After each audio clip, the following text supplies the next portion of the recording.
Assalamualaikum warahmatullahi wabarakatuh.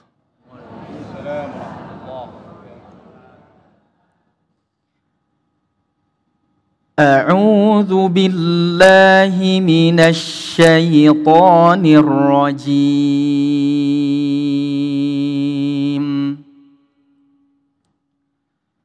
Bismillahirrahmanirrahim.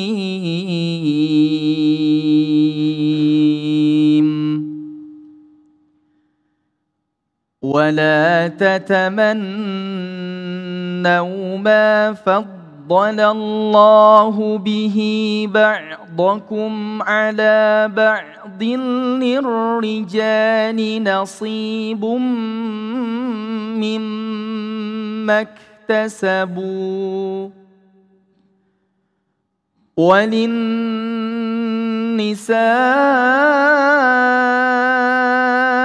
nasibum mimma iktasabna was'alullaha min fadlihi Innallaha kana bikulli syai'in alima Walikullin ja'alna mawaliya mimma tarakal walidani wal aqrabun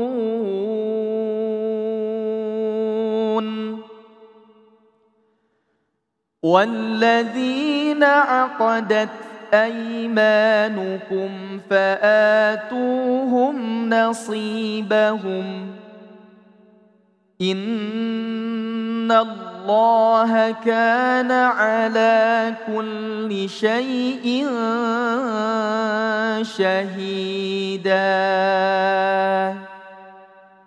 Sadaqallahul azim.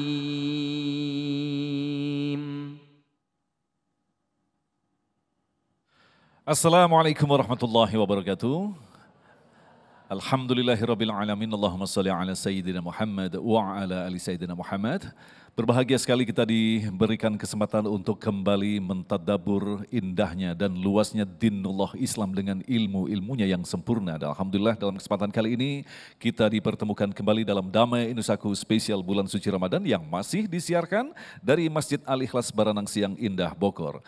Telah hadir bersama kita guru-guru yang kita cintai, Abi Amir Faisal dan Ustadz Azhari Nasution yang akan berbagi ilmu dan sekaligus mengajak kita untuk mencermati potensi yang ada di dalam diri kita.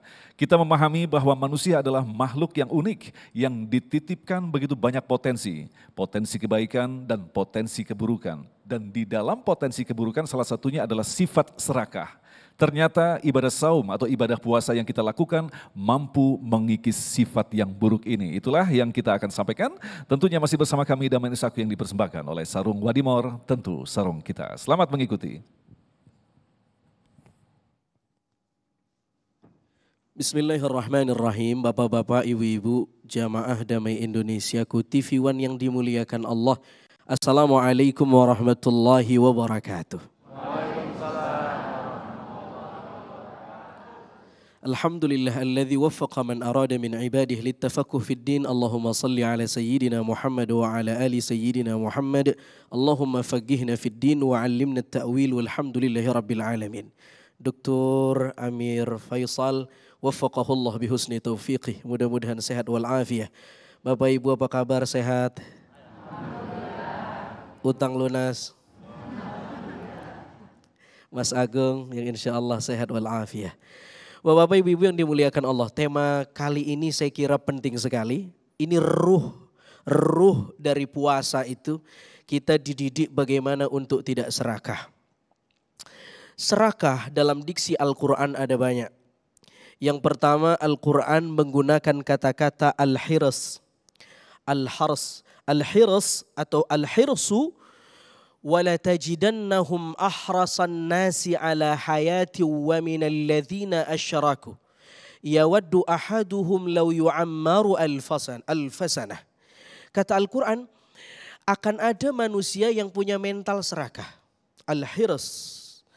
Meskipun Al-Quran menggunakan kata ini dalam konteks ganda. Ada ayat-ayat yang menggunakan kata ini dalam konteks positif, tapi tidak jarang menggunakan konteks negatif. Salah satunya ayat yang saya baca tadi. Ada manusia yang punya ambisi terhadap dunia ini luar biasa. Bahkan mereka punya prinsip lau yu'ammaru alfasanah. Pengen hidup 1000 tahun lagi. Bu, pengen hidup 1000 tahun lagi? Kenapa? Karena udah dibaca ayatnya. Ini manusia yang serakah. Makanya kata Raghib Al-Asfahani, salah seorang pakar leksikografi Al-Quran, dia bilang al-hirsu itu maknanya torful iradah. Punya keinginan tapi sifatnya ambisi. Keinginannya berlebih-lebihan. Islam tidak melarang kita punya keinginan, tapi porsinya dan mengekspresikan keinginan diajarkan kode etiknya oleh agama. Lewat puasa. Karena itu puasa mendidik kita untuk apa? Al-imsak anisy, menahan segala sesuatu. Jadi bukan cuma al-imsak anil mufattirat fi waqtin makhsus biniyah makhsusah wa kaifiyah makhsusah. Enggak cuman itu, tidak cuma nahan lapar dan haus dan berhubungan badan, tapi lebih dari itu puasa itu substansinya adalah al-imsak anisy, menahan segala sesuatu. Menarik, makanya Al-Ghazali mengatakan tamamus saum bikaffil jawarih kulliha amma yakrahullah. Puasa yang ideal itu adalah ketika kita mampu mempuasakan semua organ yang melekat dalam diri kita.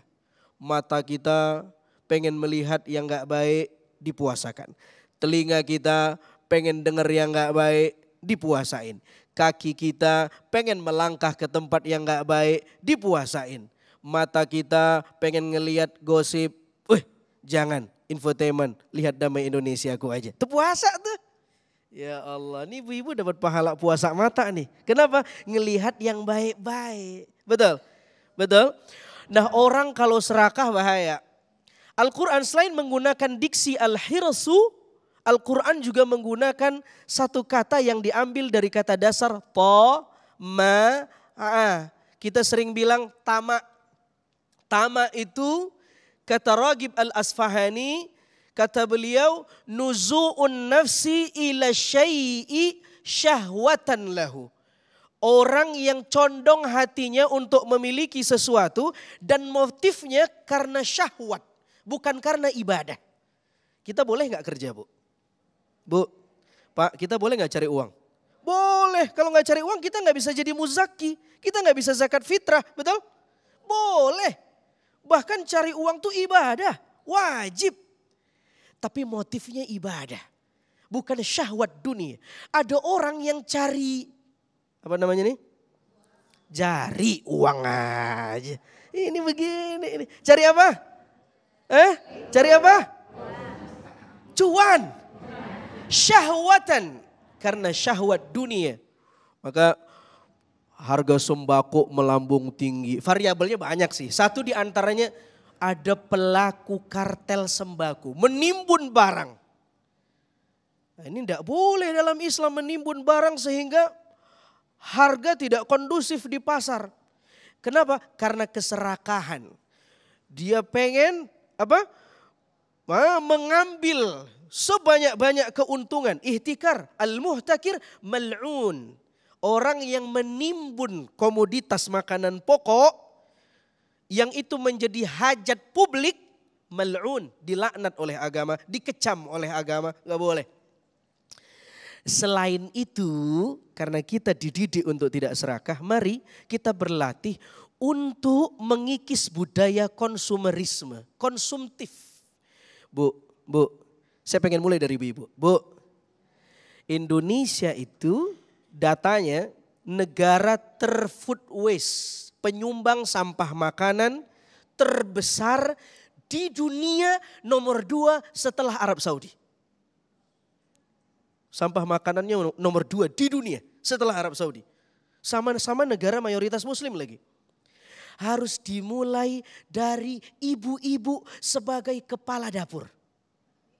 Betul Pak? Pak, kita join pokoknya nih. Di bab ini kita join Pak. Bu, Jangan terlalu berlebihan beli itu. Ya, di stok banyak-banyak. Ternyata bukber di luar nggak kemakan, nggak dimasak. Jadinya food waste, sampah makanan. Kita sering bilang puasa melatih empati. Puasa ingin mendidik kita untuk simpatik terhadap orang yang ekonominya tidak seberuntung kita. Tapi retorika agama. Kenapa? Karena di bukber kita suka ngambur-ngamburin makanan. Katanya bukber, ngabuburit.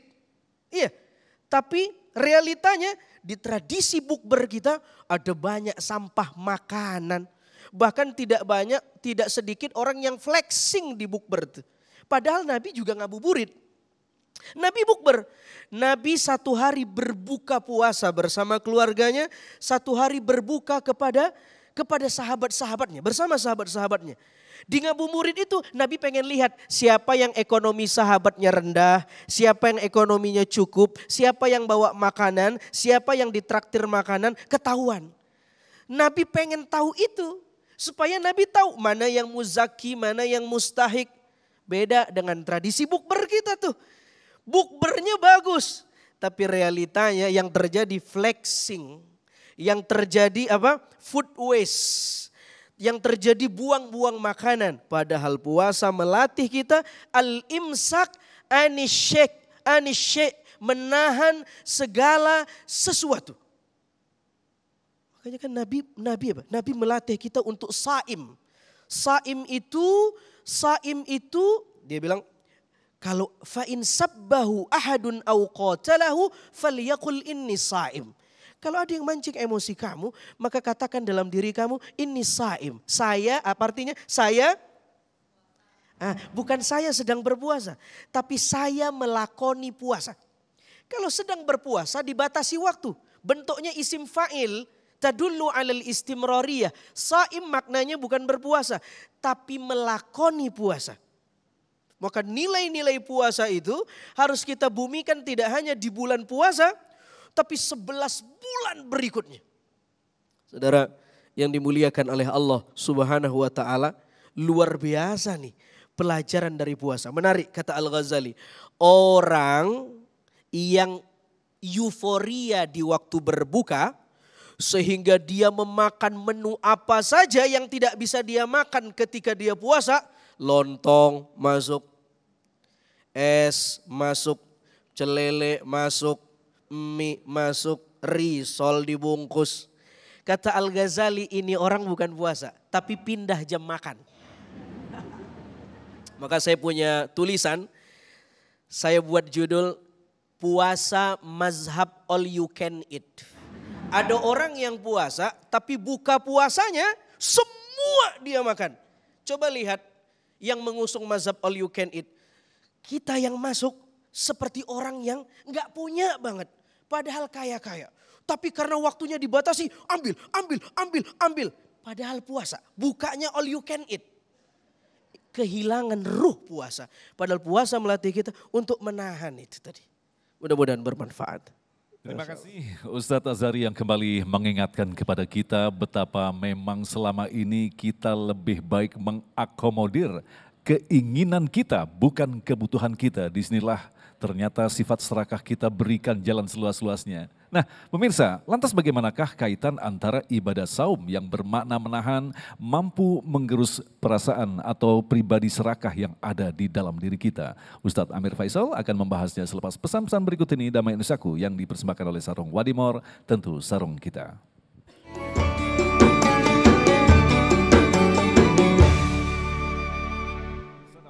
Bersama kami Damai Indonesiaku spesial bulan suci Ramadan, dan dalam segmentasi berikut ini kita akan simak baik-baik bagaimanakah kaitan antara ibadah saum, ibadah puasa dengan sifat serakah yang ada di dalam diri kita. Abi Amir Faisal.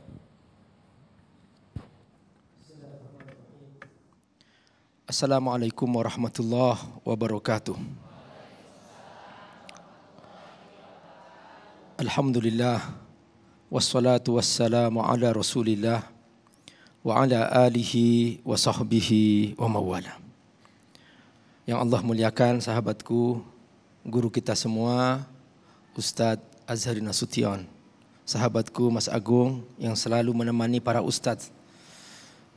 Jadi Nanti kalau di surga ada para ustadz masuk surga, Mas Agung akan ada di dalamnya. Masya Allah. Nah, dan yang Allah muliakan semua jemaah Masjid Al-Ikhlas, ibu-ibu yang cantik-cantik semua, cerah ceria, bapak-bapak yang ganteng semua. Masya Allah, pasti kalau bapak ganteng, kalau ibu cantik. Itulah sifat dan fitrah masing-masing yang Allah ciptakan.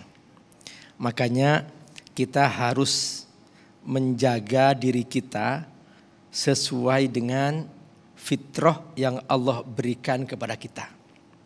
Kalau kita jadi perempuan, syukurilah sebagai perempuan.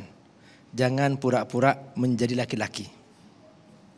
Kalau kita jadi laki-laki, syukurilah. Jangan serakah. Jangan berjuang jadi perempuan.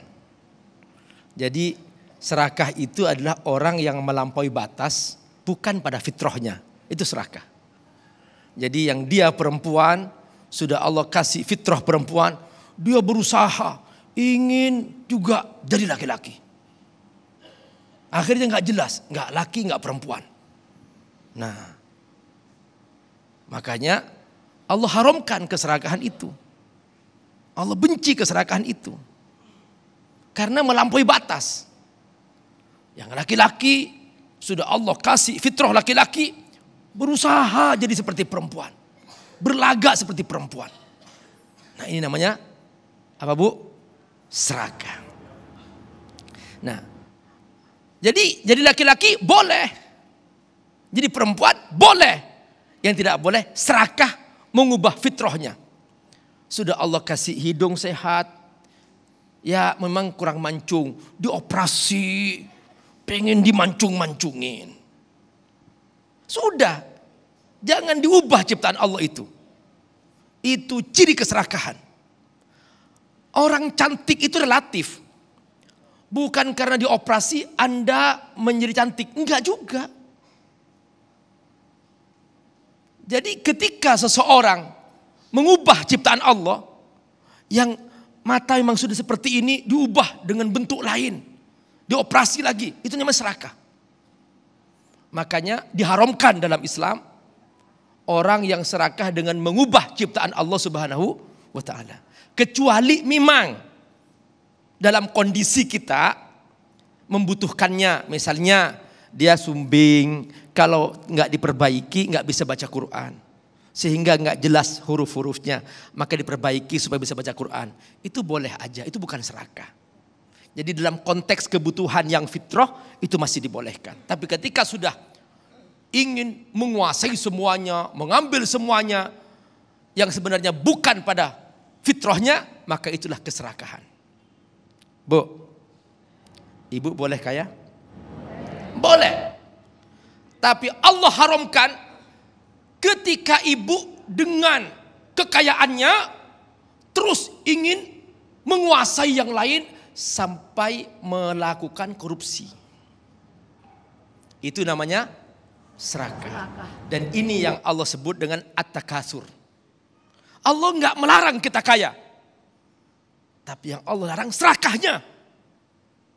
Sampai dia melampaui batas. Disebut oleh Allah dengan at-takasur. Makanya kata Allah celaka. Lalai. Orang-orang yang bermegah-megahan. Sampai ke tingkat dia melampaui batas. Kalau memang kemampuan kita mampu beli mobil mewah, mampu punya rumah mewah, karena memang kita punya penghasilan yang cukup untuk itu boleh-boleh saja. Tapi kalau memaksakan diri, sebetulnya nggak mampu untuk itu, sehingga dia mencuri, sehingga dia menipu, sehingga dia merampok, sehingga dia main judi, sehingga dia korupsi, itu namanya serakah. Karena itu bukan pada levelnya dia. Karena itu bahagia itu di mana? Bahagia itu kalau kita menampilkan apa adanya. Bu, malu enggak ibu menampilkan apa adanya? Jangan malu ibu. Ini takdir Allah. Ya Allah, aku ridho kepadamu.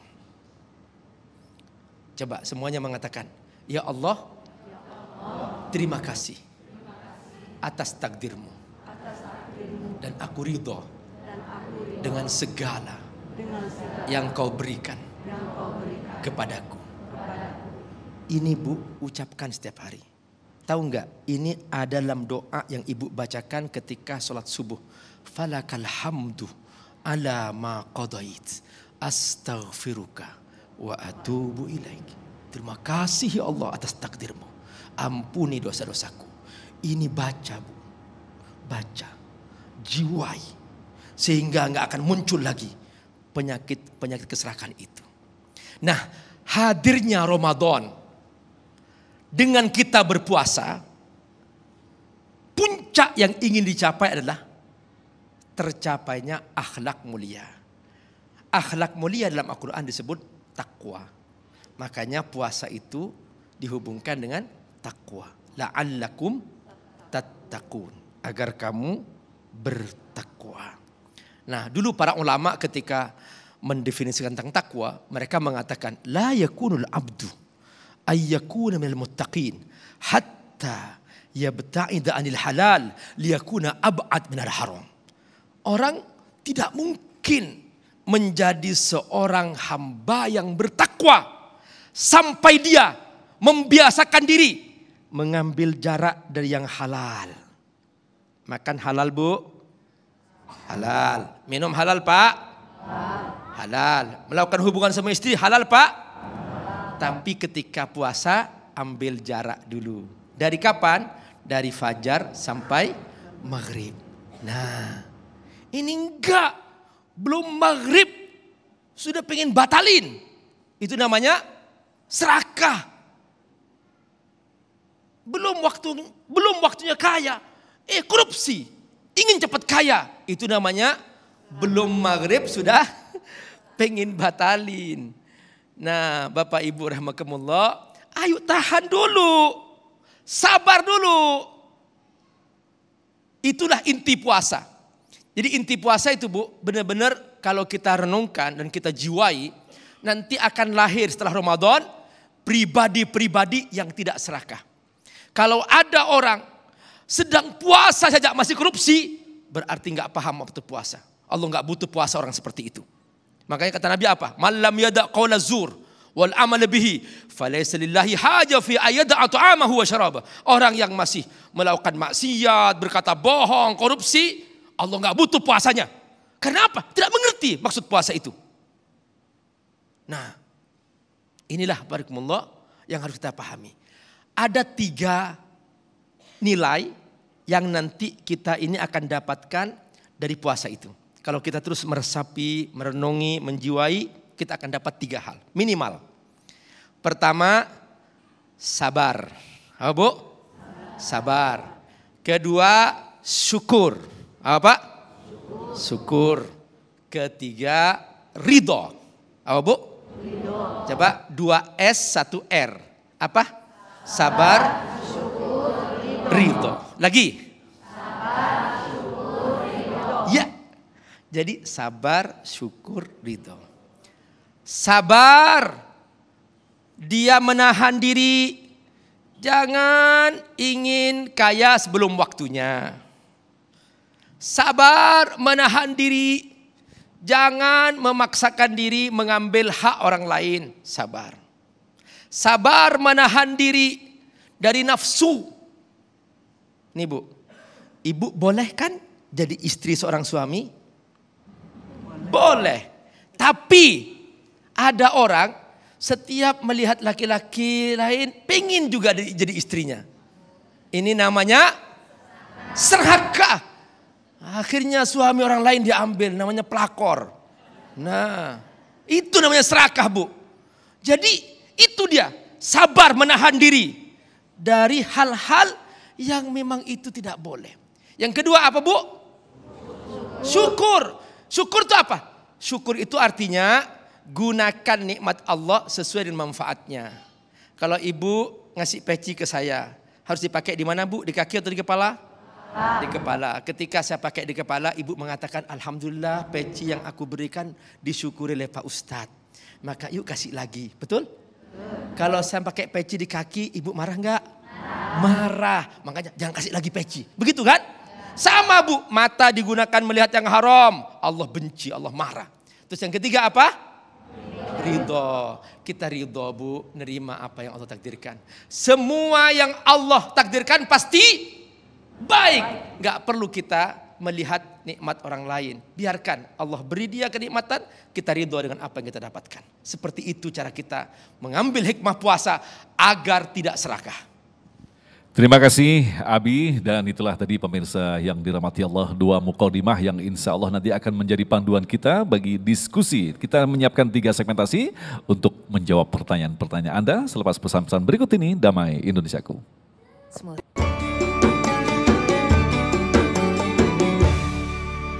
Terima kasih pemirsa, Anda masih bersama kami Damai Indonesiaku spesial bulan suci Ramadan yang mengangkat tema kaitan antara ibadah puasa atau ibadah saum dengan potensi keserakahan di dalam diri kita. Alhamdulillah tadi guru-guru kita telah memberikan penjelasan yang sangat gamblang, tetapi kami yakin begitu banyak pertanyaan-pertanyaan muncul, insya Allah kita akan jawab satu persatu. Pertanyaan pertama akan disampaikan oleh Bapak Gunawan, silakan.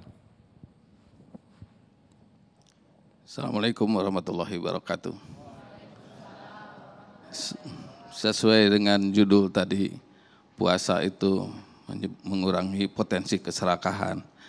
Padahal yang diceritakan sama Ustadz Nasution itu kita dengan buka puasa menyediakan segala macam sehingga anggaran belanja rumah tangga itu meningkat. Malah jadi puasa itu enggak seperti itulah. Jadi bukan mengurangi ya, malah jadi menambah beban sebetulnya. Nah itu satu. Yang keduanya masih juga dengan itu kita tahu bahwa puasa itu bukannya makin ringan, godaan itu makin berat. Sekarang apa hubungannya dengan kata-kata bahwa yang menggoda kita setan itu dibelenggu gitu. Terima kasih. Luar biasa ini. Ini pertanyaan yang bagus sekali. Ustadz Azhari.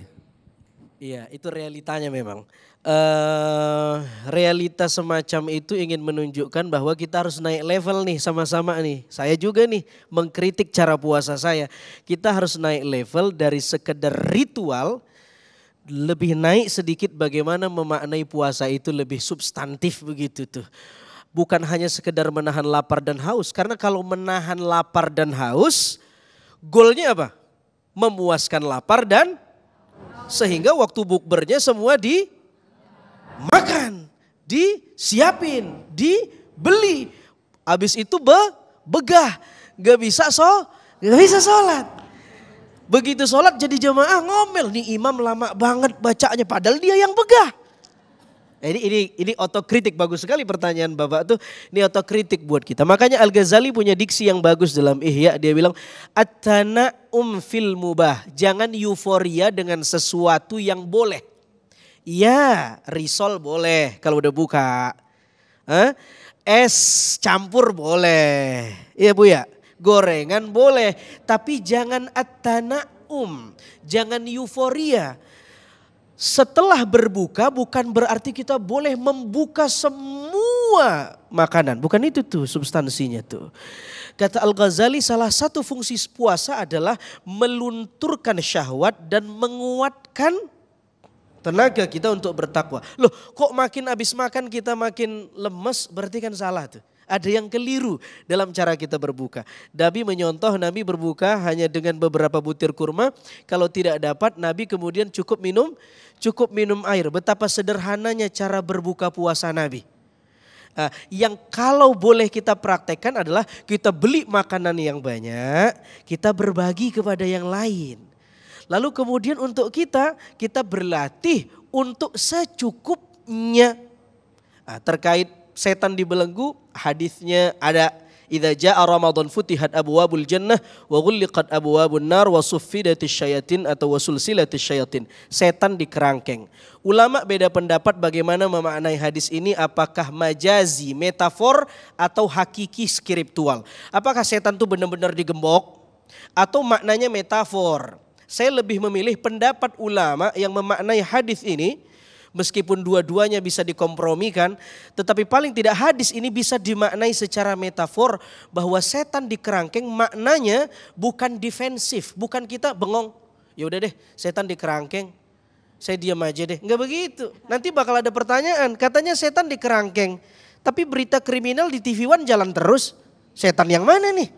Katanya setan di kerangkeng. Tapi pulang sholat tarawih di Al-Ikhlas sendal saya hilang. Setan yang mana nih? Ulama menjelaskan maksud setan di kerangkeng adalah Ramadan melatih kita untuk mengerangkeng setan di bulan ini. Kita yang proaktif mengerangkeng setan di bulan ini lewat menahan lapar. Karena menahan lapar itu adalah jalan spiritual. Ingat, menahan lapar, berlatih lapar. Lapar loh, bukan kelaparan. Lapar dan kelaparan beda. Orang yang kekenyangan berbahaya.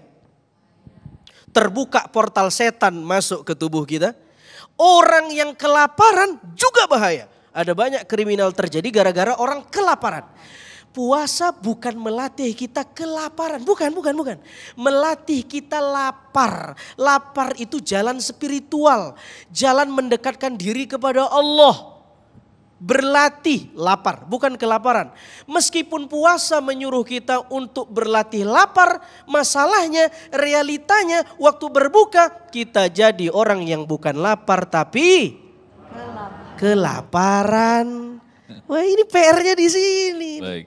Ya Allah, Allah Ta'ala. Terima kasih Ustadz Azhari. Selanjutnya Ibu Rina. Assalamualaikum warahmatullahi wabarakatuh. Pak Ustadz, saya mau bertanya mengenai tadi yang Pak Ustadz sampaikan mengenai sabar, syukur dan ridho. Itu mungkin dalam berpuasa kita bisa melatih ya sabar, syukur dan ridho itu. Tapi bagaimana kita menjalankannya dalam kehidupan sehari-hari, prakteknya bagaimana gitu Ustadz bagi kita. Terima kasih. Assalamualaikum. Terima kasih Ibu Rina. Waalaikumsalam warahmatullahi. Abi, silakan. Ya, sabar, Bu. Sabar ada 3 caranya. Ibu sabar membaca Quran, ibu sabar zikir, ibu sabar sholat, ibu sabar puasa. Itu namanya sabar mentaati Allah. Terus ini enggak cukup, Bu, tapi juga harus ditambah dengan sabar yang kedua, yaitu sabar menjauhi maksiat. Sabar menahan mata jangan sampai melihat yang haram. Sabar jangan sampai makan yang haram. Sabar jangan sampai mengambil yang haram. Sabar jangan sampai melangkah ke tempat-tempat dosa. Itu namanya sabar. Jadi sabar itu menahan. Nah, tapi ada yang ketiga nih, Bu. Setelah seorang taat dan dia menjauhi maksiat, dia akan naik tingkat. Dia akan menjadi orang yang luar biasa. Semakin tinggi pohon, semakin kencang angin menerpa.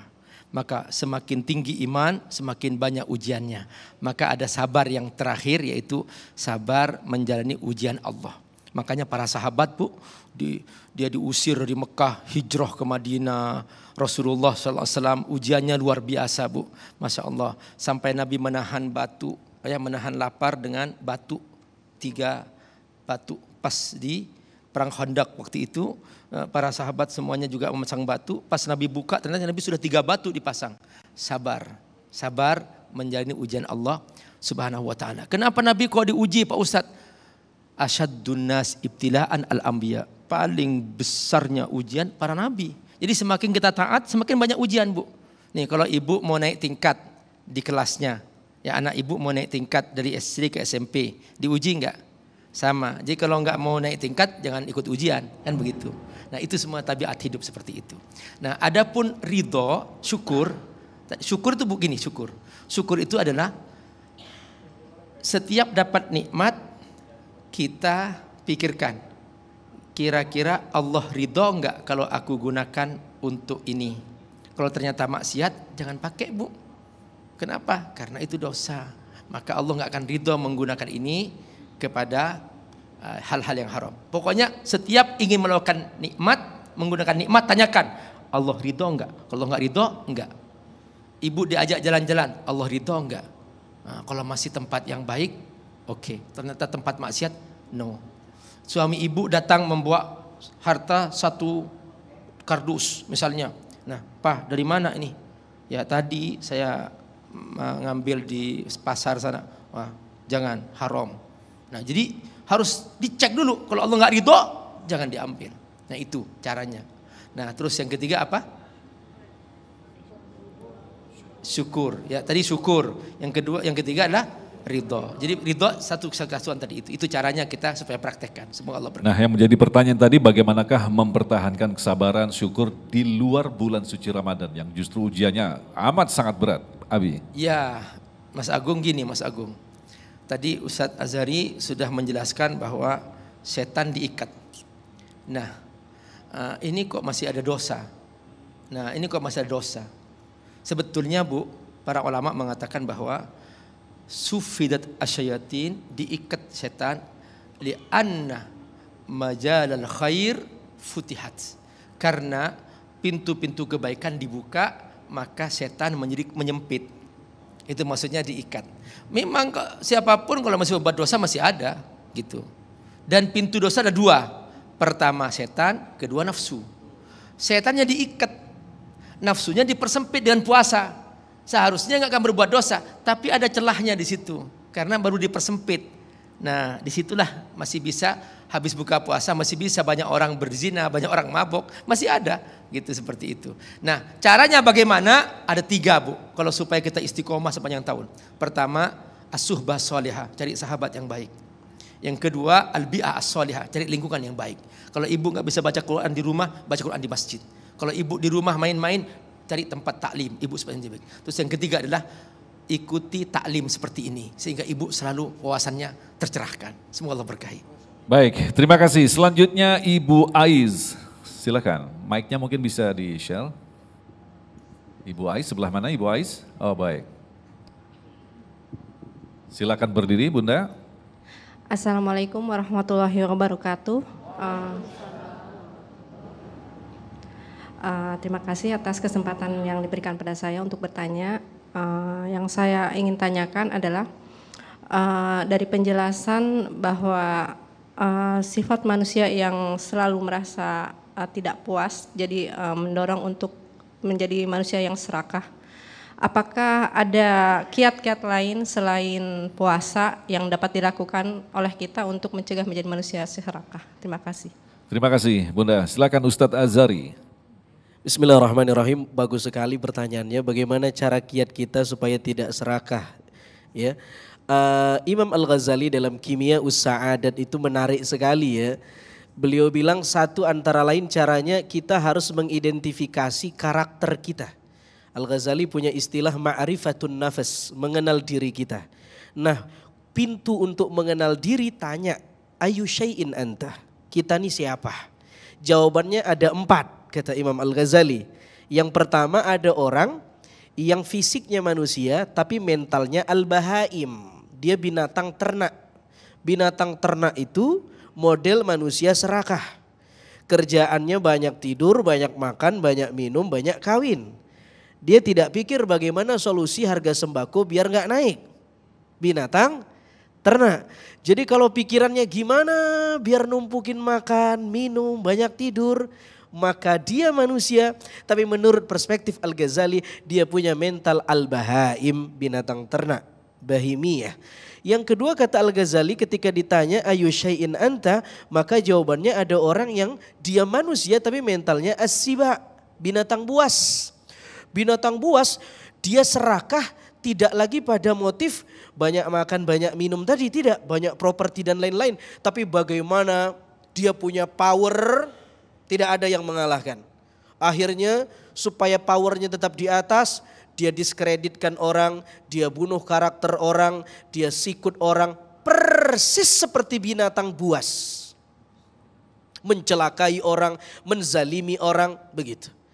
Yang ketiga kata Al-Ghazali kalau kita identifikasi diri kita ini, ada orang yang manusia tapi mentalnya asyayatin. Syaitan. Syaitan itu senangnya ngelihat orang buruk, ngelihat orang makin gak benar, ngelihat orang yang udah tobat balik lagi ke maksiat.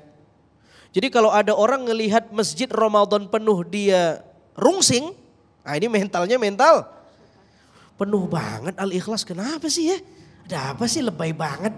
Heran lihat ibu-ibu ngaji mulu. Bahaya nih. Yang terakhir, kenapa ketawa ini? Sifatul malaikah. Telat ketawanya nih. Sifatul malaikah. Malaikat. Ada orang yang manusia tapi mentalnya malaikat.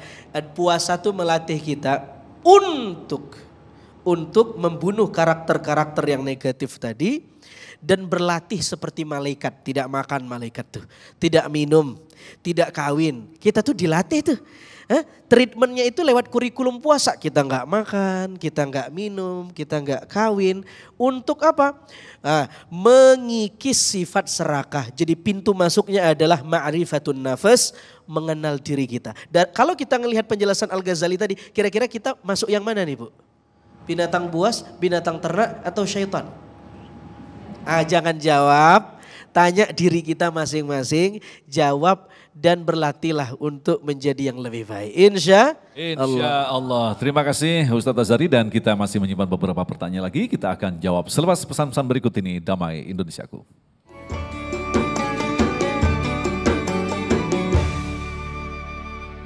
Kita kembali bersama Damai Indonesiaku spesial bulan suci Ramadan, dan kita akan segera jawab pertanyaan selanjutnya dari Bapak Agil yang akan disampaikan oleh Abi Amir. Assalamualaikum warahmatullahi wabarakatuh. Sedikit keluar tapi masih ada kaitannya, dan saya ingin sekali jawaban dari Ustadz.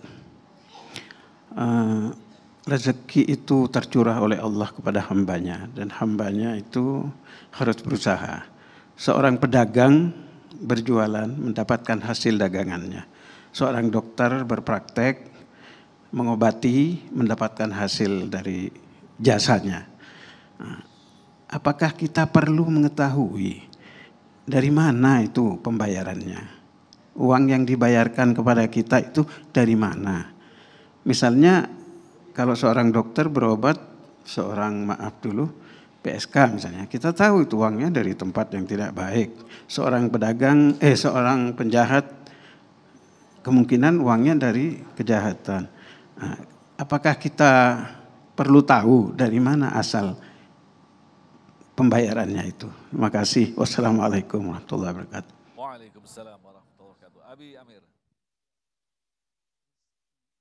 Definisinya adalah ar-rizqu huwa ma tantafi'u bihi. Rezeki itu adalah yang kamu rasakan manfaatnya. Tidak harus berupa harta. Ada orang dikasih harta tapi dia sakit-sakitan. Berarti dia dari harta dapat sebagai rezeki, tapi dari segi kesehatan gak dapat. Ada orang diberi kesehatan, tapi dari segi harta dia sedikit pas-pasan. Maka itu juga rezeki Allah Subhanahu wa taala. Ada dapat dua-duanya, dia rezeki, harta dapat, sehat dapat. Berarti rezeki dua-duanya. Namun kalau itu ternyata digunakan untuk maksiat, maka itu menjadi istidraj. Istidraj artinya Allah sedang mengulur dia, dimudahkan urusan dunianya, tapi Allah sudah siapkan azab bagi dia.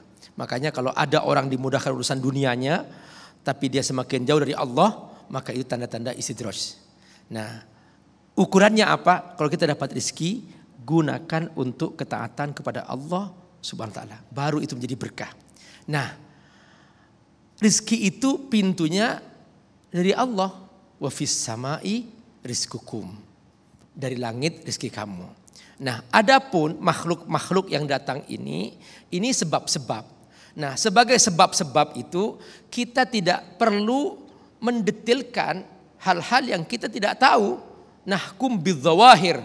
Kita cukup melihat zahirnya saja. Aku seorang dokter, ya. Maka pekerjaanku halal. Nah, pasien-pasien ini ya sudah dosa masing-masing. Kalau mereka punya uang hasil korupsi, hasil mencuri, hasil apa. Yang penting aku bekerja di tempat yang halal dengan cara yang halal. Adapun aku dapat bayaran karena memang itu hakku sebagai dokter. Setelah aku mengobatinya, maka aku nggak perlu menanyakan, Pak, dari mana dapat uang Bapak? Nah, nggak perlu. Nah, Bapak nanti nggak akan mendapatkan pintu rezeki yang sudah Allah buka itu. Jadi itu nggak perlu. Juga Bapak masuk restoran misalnya, langsung masuk restoran tanya, tadi disembelih pakai bismillah nggak semuanya? Nah, udah Bapak nanti nggak makan-makan. Nah, sudah. Al-hukmu bidzawahir. Itu namanya kita lihat zahirnya. Kecuali jelas nih yang menjual sudah non muslim, yang ini non muslim. Pasti sudah dohirnya kayaknya ini disembelih bukan dengan cara Islami. Ya sudah, berarti kita nggak usah masuk ke restoran itu. Yang ngasih uang ke bapak ini koruptor, jelas ini sudah koruptor, jelas. Ya sudah, mohon maaf Pak, sudah Bapak bawa pulang aja uangnya. Gitu. Jadi kalau sudah dohirnya nampak, sudah ketahuan semua orang dia pencuri, ya sudah. Kalau Bapak nggak tahu, nggak usah tanya. Seperti itu. Makanya setiap kita makan, baca doa khusus, yaitu Bismillahirrahmanirrahim. Bismillahilladzi la yadurru ma ismihi syai'un fil ardi wala fis sama' wa huwas samiul alim. Sudah, insyaallah nggak akan bahaya. Karena kita bukan urusan kita untuk ngecek itu. Kecuali Bapak hidup di luar negeri yang itu negara nggak ada orang Islam di situ, ya sudah Bapak harus hati-hati. Di situ cari yang sembelihan orang Islam atau kosher namanya. Kalau orang Yahudi masih ada, di situ ada namanya kosher. Itu sembelihan seperti Nabi mereka yang pernah mereka ajarkan dahulu. Seperti itu. Ya, terima kasih. Nah, Abi, kalau kita kaitkan dengan tema kita tentang keserakahan, dengan rizki tadi. Jadi misalkan begini, banyak orang mengumpulkan sebanyak-banyaknya rizki, kemudian ada peristiwa perampokan, mobil hilang dan lain sebagainya. Nah ini apakah memang yang hilang ini dianggap bukan rizkinya atau seperti apa penjelasannya? Ya, tabiat dunia ini Pak Bu, ada batasnya. Manusia hidup ada ajalnya. Harta dan rizki yang masuk ke kita ini ada batasnya Bu. Ada batasnya. Ketika waktunya habis, sudah selesai. Dia akan berakhir. Dulu ibu pegang HP Nokia, betul? Nah, sekarang di mana? Habis waktunya sudah. Nah, ibu pernah pegang BlackBerry, betul? Sekarang udah habis waktunya. Nah, ini ceritanya begini. Jadi ada seorang, dia itu sudah kerja keras, nggak dapat Mas Agung.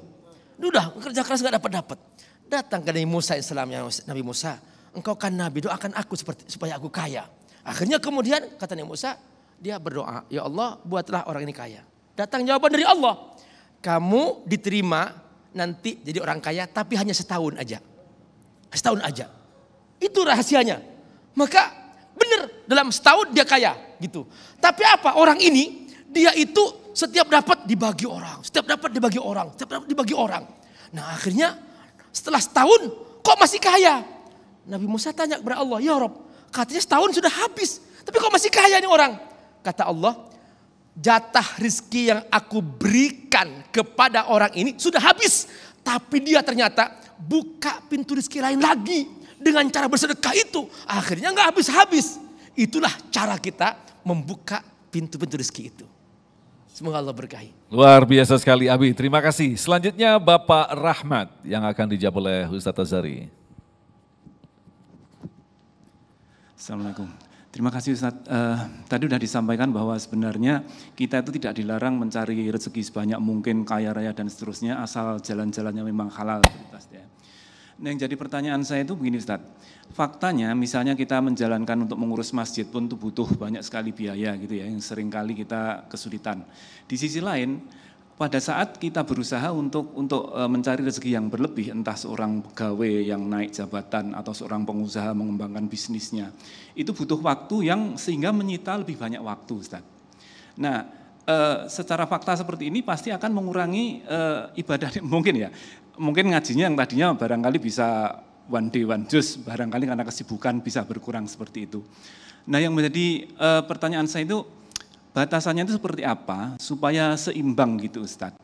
Atau barangkali ada potret dari sahabat ataupun para salafus soleh, bagaimana mereka itu bisa menyeimbangkan antara kebutuhan yang sifatnya memang duniawi dengan yang ukhrawi, sehingga mereka itu berhasil dunia dan akhiratnya seperti itu Ustadz. Terima kasih. Baik, silakan Ustadz Azhari. A'udzubillahi minasyaitonirrajim. Wabtaghi fima ataakallahu ad-daral akhirah wala tansa nasibaka minad dunya, dan seterusnya ila akhiril ayat. Allah memberi kita karunia akhirat, tapi realitasnya kita hidup di dunia sebelum kita berada di akhirat. Karena itu jangan lupakan tugas-tugas kita, karunia-karunia Allah yang Allah berikan di dunia ini, di muka bumi ini. Juga ini bagian dari karunia Allah. Karena itu kalau bisa ibadah sambil kerja. Jangan kerja sambil ibadah. Kalau kerja sambil ibadah, porsi ibadahnya kekecilan. kan nyambi. Ya Bu ya? Bu, kalau bisa ibadah sambil kerja. Jadi ke kantor niatnya ibadah sambil kerja. Tapi kita nih gimana? Kerja sambil ibadah. Yang kita urus deadline kantor kita. Benar itu tugas kita, tanggung jawab kita. Ya, yang kita isi urusan fisik kita, kebutuhan fisik kita, PR fisik kita. Tapi kita lupa buat ngaji, kita lupa buat taklim. Bayangkan tuh, kita pergi subuh, pulang malam, macet-macetan. Di Al-Ikhlas ada pengajian gak? Yang datang bisa dihitung, bisa. Kemana yang lain tuh? Sibuk kerja. Kan ngadain pengajiannya sengaja weekend nama DKM. Biar semua bisa datang. Kenapa gak datang? Nah, prioritas. Makanya coba lihat. As-salatu khairum minan naum. Salat lebih cakep daripada tidur. Kita tarik selimut. An-naum khairum minas shalah. Tidur lebih cakep daripada salat. Lafaz tathwib itu ingin mengajarkan kepada kita bahwa manusia ini makhluk dua dimensional. Ada unsur ruhani, ada unsur jasmani. Unsur jasmani kita perlu dikasih makan, perlu minum. Tapi ruhani kita juga perlu istirahat. Makanya sholat itu rohah batiniyah, istirahat jiwa. Ngaji itu rohah batiniyah. Kita sibuk dengan fisik kita, healing fisik kita. Tapi ruhani kita enggak kita istirahatkan. Makanya kata Nabi, qum ya Bilal arihna bis salah. Wahai Bilal, kumandangkan iqamah. Relaksasikan batin kami dengan sholat. Bagi Nabi, sholat, ibadah itu relaksasi batiniyah. Healing kata anak milenial tuh. Nah kita harus paham ini karena manusia modern salah satu cirinya adalah memprioritaskan kebutuhan fisiknya. Untung aja Nabi bilang, innal abda idza akhta'a khati'atan nukitat fi qalbihi nuqtatun sauda. Orang kalau buat dosa, Allah contreng nokta hitam di kalbunya. Untung di kalbunya. Bayangkan kalau satu orang buat dosa dikasih komedo di wajahnya, di fisiknya. Allah masih sayang sama fisik kita. Yang dicontreng kolbunya. Tapi kolbu juga harus ditazkiyah, dibersihkan. Karena gak kelihatan hitam atau enggak. Ternyata tiba-tiba udah mengendap. Maka ngaji, taklim itu penting sekali, bukan cuma kerja. Manfaatkan waktu, sisihkan waktu untuk wakafkan diri, mengejar rohani dan akhirat kita. Momennya adalah Ramadan ini, insya Allah. Baik, terima kasih Ustadz, dan kita masih menyimpan satu lagi pertanyaan. Kita akan jawab selepas pesan berikut ini, Damai Indonesiaku.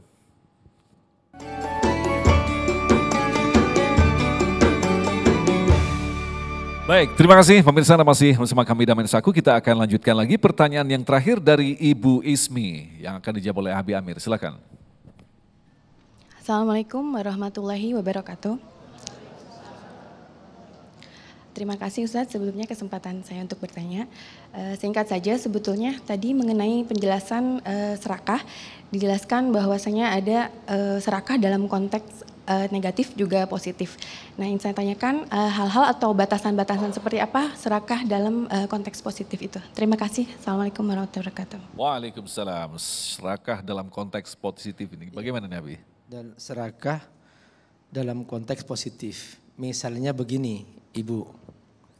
Di zaman Nabi ada 3 orang yang dia ingin memperbanyak pahala sampai di luar batas fitrahnya. Secara ibadah positif. Tapi karena itu salah satu bagian dari keserakahan, maka Nabi marah. Yang pertama dia mengatakan, aku akan sholat malam dan aku tidak akan tidur sama sekali. Yang kedua, aku tidak mau menikah karena punya istri, punya anak, ini mengganggu ibadahku kepada Allah Subhanahu wa ta'ala. Ini juga serakah sampai melanggar fitrahnya. Yang satu mengatakan, aku akan berpuasa dan aku tidak akan berbuka. Ini juga serakah terhadap pahala. Jadi dia maksudnya dia ingin berlebih-lebihan dalam beribadah sehingga dia supaya nanti selevel dengan Nabi. Begitu Nabi ketemu dengan 3 orang itu langsung Nabi Mukanya merah dan langsung Nabi menegurnya, wallahi inni akhsyakum lillah wa atqakum lahu. Aku adalah contoh paling baiknya orang bertakwa kepada Allah, dan aku contoh paling takutnya manusia kepada Allah. Aku menikah, aku juga tidur, aku juga sholat malam, aku juga berpuasa, aku juga makan. Biasa saja, enggak usah berlebihan dalam kamu menyikapi suatu hal, sekalipun secara zahir itu ibadah, tapi ketika berlebihan maka itu juga salah. Misalnya ada seorang dia berpuasa tiap hari sampai loyo, sampai istrinya enggak kebahagiaan, enggak dilayanin, itu juga tidak baik. Dulu pernah salah seorang sahabat namanya Salman Al-Farisi, begitu melihat salah seorang berpuasa sampai istrinya ditinggalin karena sibuk berpuasa, akhirnya apa? Akhirnya Salman dia mengajak dia, langsung suruh makan, batalin puasa kamu. Dia enggak mau, aku sedang berpuasa. Dia ajak ke Nabi. Akhirnya Salman menceritakan bahwa, wahai Rasul, ini sampai tidak melayani istrinya saking sibuknya berpuasa. Nah, maka saya suruh makan supaya dia seimbang. Nah, akhirnya apa? Teman-teman rahimakumullah, Nabi bersabda, inna li jasadika alaika haq. Jasadmu punya hak juga untuk kamu beri makan. Istrimu punya hak. Wa li zaujitika alaihak wa li ahlika alaika haq. Keluarga kamu, anak kamu punya hak juga. Jadi keseimbangan itu adalah solusi supaya jangan sampai seseorang terjatuh dalam keserakahan. Jadi keseimbangan tadi itu juga begitu. Keseimbangan membagi waktu. Nih, khairul ibadah ibadatul waktu. Paling baiknya ibadah pada waktunya. Waktunya tidur, ya tidur. Jangan serakah kemudian nggak tidur. Waktunya kerja, ya kerja. Tapi waktu untuk keluarga juga diberi. Jangan sampai alasan kantor terus sampai istrinya nggak kebahagiaan, atau alasan rumah terus sampai kantor dibiarkan. Itu namanya serakah juga. Itu tidak baik seperti itu. Jadi harus ada keseimbangan. Keseimbangan itulah solusi supaya seorang hamba tidak serakah. Semoga Allah berkahi. Jadi meletakkan pada porsi-porsinya begitu ya Abi ya. Baik, terima kasih Abi Amir dan Ustadz Azhari yang telah berbagi ilmu sekaligus nasihat bagi kita. Insya Allah ini akan menjadi bekal bagi kita untuk tidak pernah lelah mengoreksi dan terus memoles kualitas ketakwaan kita. Tetaplah bersama kami, Damai Indonesiaku. Demikian pemirsa Damai Indonesiaku untuk hari ini, dan insya Allah besok di Senin 27 Maret kami akan hadir dari Masjid Al-Ittihad Legenda Wisata Cibubur dengan penceramah yaitu Babe Haikal Hasan, Ustadz Muta'ali dan Ustadz Zaki Mirza dengan tema tujuan penciptaan manusia. Agung Izul Haq dan pendukung acara ini Sarung Wadimor tentu Sarung kita mengucapkan terima kasih atas perhatian Anda. Assalamualaikum warahmatullahi wabarakatuh.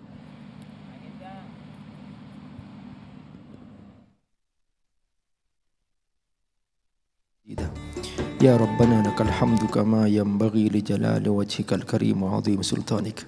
La ilaha illallahul halimul karim. La ilaha illallahul aliyul azim. La ilaha illallah rabbus samawati sab'i wa rabbul arshil azim. Ya Rahman ya Rahim. Allahumma ighfir lana dhunubana wa kaffir anna sayyiatina wa tawaffana ma'al abrar. Allahumma arzuqna fahman nabiyyin wa hifdzal mursalin wa ilhamal malaikatil muqarrabin bi rahmatika ya arhamar rahimin. Ya Allah ya Rahman ya Rahim, bimbinglah kami agar kami istiqamah di jalan-Mu ya Allah. Terlalu banyak dosa kami, seringkali kami terjangkit penyakit-penyakit hati yang merusak jiwa kami, merusak kehidupan kami, merusak persahabatan kami. Penyakit dengki, penyakit hasud, penyakit benci kepada orang lain, itu karena keserakahan dalam diri kami. Ya Rabb, mohon Kau lindungi kami dari penyakit serakah ini. Engkau telah menegur kami dalam firman-firman-Mu dalam Al-Quran, alhaakumut takatsur, celaka orang yang bermegah-megahan. Ya Rabbal Alamin, jangan sampai kami terkena penyakit serakah ini ya Allah. Bimbinglah kami agar kami istiqamah di jalan-Mu ya Allah. Rabbana hab lana min azwajina wa dzurriyyatina qurrata a'yun waj'alna muttaqina imama. Wa sallallahu ala sayyidina Muhammad wa ala alihi wa sahbihi wasallam. Walhamdulillahi rabbil alamin.